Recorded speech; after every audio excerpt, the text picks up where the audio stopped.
I say, Vic, lock up, will you? I shan't be going out again. Right. Can Mrs. Spears go to bed? Don't want anything anymore, do we? Lord, no. I say, Mrs. Spears will go if you leave these things lying about in the drawing room. Oh, chuck them over into the banisters into the hall. She'll find it there in the morning and put them away all right. She'll think that we're drunk. We are slightly. Are there any letters? I didn't look. I wonder where the devil may sleep result. Oh, only circulars and this coronated billetto for you. Moneylender. Oh, Lord. What an evening. What a crew. What a silly tomfoolery. Oh, there. Are they? Well, I feel a bit tired. It's been a long day. The garden party, the dinner party, and the reception. Rather too much of a good thing. But you won your bet, Higgins. Eliza did the trick and something to spare, eh? Thank God it's over. Were you nervous at the garden party? I was. Eliza did the trick. Oh, she wasn't nervous. I know she'd be alright. No, it's a strain of putting a job through all these months that has stolen me. It was interesting enough at first while we're doing the phonetics, but after that, I got deadly sick of it. If I haven't backed myself to do it, I should have chopped the whole thing after 2 months ago. It was a silly notion. The whole thing has been a bore. Oh, the garden party was frightfully exciting. My heart began beating like anything. Yes, for the first 3 minutes. But when I saw that we're going to win hands down, I felt like a bear in a cage hanging about doing nothing. The dinner was worse, sitting gorging there for over an hour with nobody but a damn fool of a fashionable woman to talk to.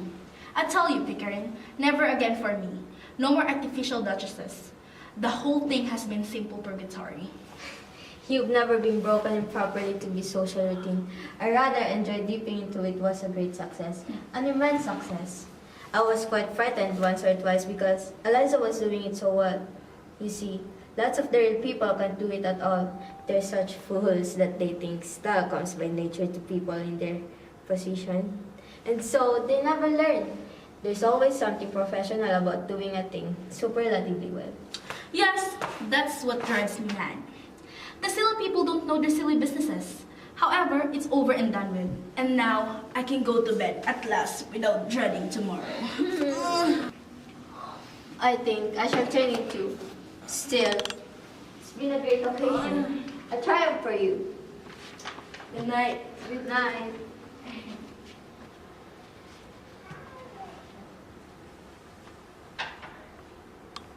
Put off the light, Eliza, and tell Mrs. Spears not to make coffee for me in the morning. I'll take tea. What the devil have I done with my sleepers? There are your secrets, and there, and you may never have day's luck with them. What on earth? What's the matter? Get up. Anything wrong? Nothing wrong with you. I've won your bet, haven't I? I don't matter, I suppose. You won my bet? You, presumptuous insect. I won it. What did you throw those sleepers at for me? Because I wanted to smash your face. I like to kill you, you selfish brute. Why didn't you leave me out of in the gutter? You think God's all over and that now you can throw me back there, do you? Oh, the creature's nervous after all. Would you? Claws in you, cat. How dare you show your temper to me? Sit down and be quiet. What's to become of me? What's to become of me? How do the devil do I know? What's to become of you? What does it matter to become of you? You don't care. I know you don't care. You wouldn't care if I was dead. Not so much of them sleepers. Those sleepers. Those sleepers. Doesn't make any difference now. Why have you begun going on like this? May I ask whether you complain to your treatment here? No. Has anybody behaved badly to you? Coroner Peter, Mrs. Pierce, any of the servants? No. I presume you don't pretend to have treated you badly. No. I'm glad to hear it. Perhaps you're tired after this strain of the day. Will you have a glass of champagne? No, thank you. This has been coming on you for some days. I suppose it was natural for you to be anxious about the garden party. But that's all over now. There's nothing more to worry about. Nothing for you to worry about. Oh God, I wish I was dead. Why? In heaven's name, why? Listen to me, Eliza. All this irritation is purely subjective. I don't understand. I'm too ignorant.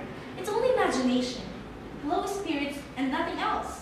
Nobody's hurting you. Nothing's wrong. You go to bed like a good girl, sleep of it. Have a little cry and say your prayers. That will make you comfortable. I heard your prayers. Thank God it's all over. Well, don't you think God is all over? Now you are free and you can do whatever you like.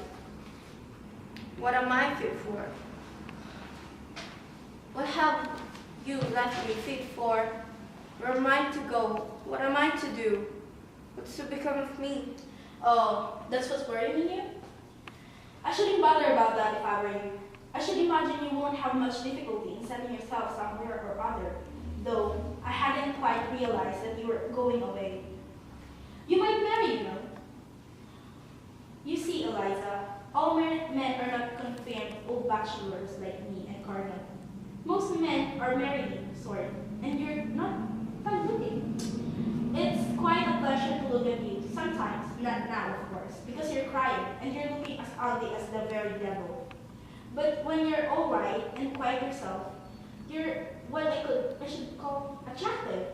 That is, to the people in the marrying line, you understand. You go to bed and have a good night's rest, and then get up and look at yourself in the glass. You won't feel so cheap. I dare say my mother could find some chop or other who would do very well. We were above at the corner of Tottenham Court Road. What do you mean? I sell flowers. I didn't sell myself. Now you've made me a lady. I'm not fit to sell anything else. I wish you left me where you found me. Tosh, Eliza, don't insult human relations by driving all this can about buying and selling into it.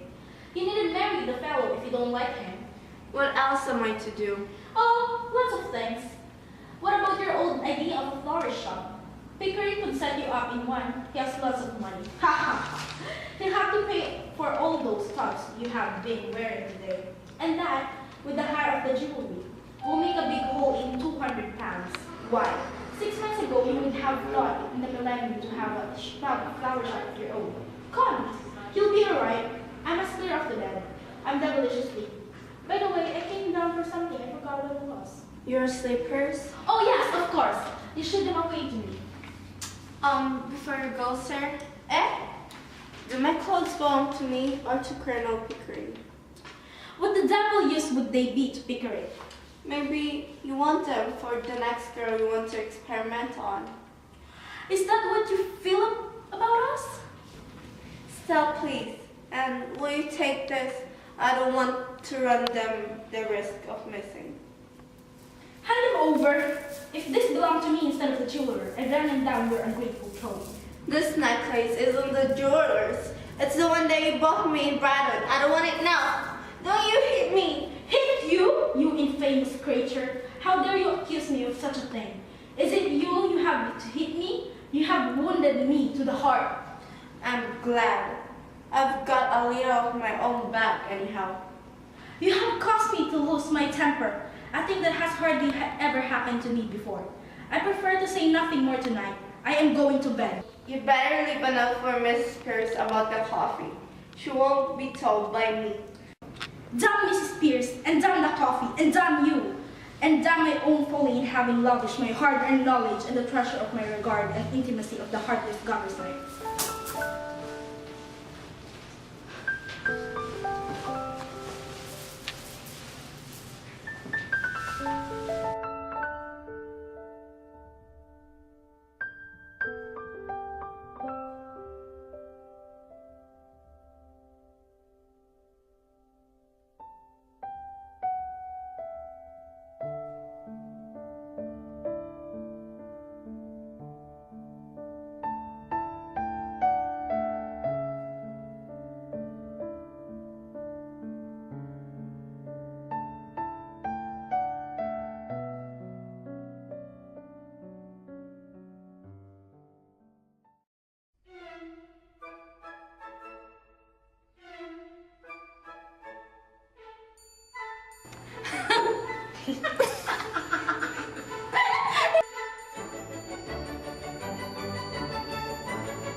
been a long day.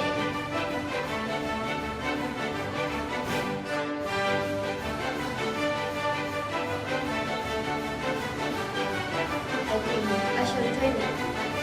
Still, it's a great success. Nah, kidding.